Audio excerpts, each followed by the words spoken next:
on va vous présenter la liste de mes envies de Grégoire Delacour.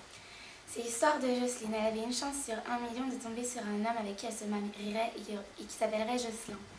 Elle a eu 2 enfants, une fille qui s'appelle Nadège et un fils qui s'appelle Romain. Malheureusement, ils devaient en avoir 3, mais il y en a un qui est mort.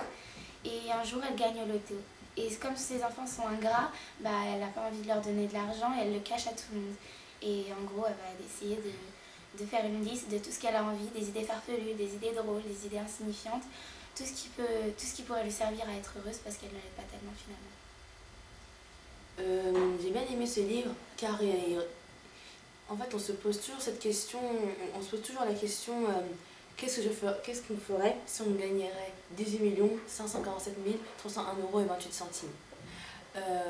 Moi je sais pas quoi répondre parce que sur le coup ça serait choquant d'abord, je sais pas quoi faire, je saurais pas quoi faire et je saurais pas quelle réaction mon entourage aura. Et au fond en fait on se dit tous que ce serait pas vrai, l'argent ne fait pas le bonheur en lisant ce livre.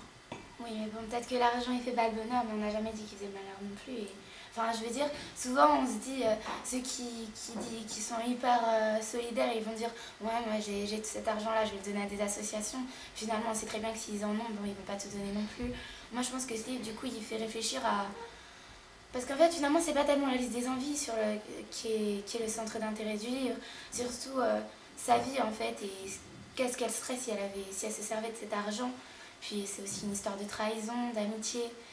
Enfin, ça nous fait comprendre qu'elle ne se sert pas de son argent et ça l'empêche pas quand même d'être heureuse.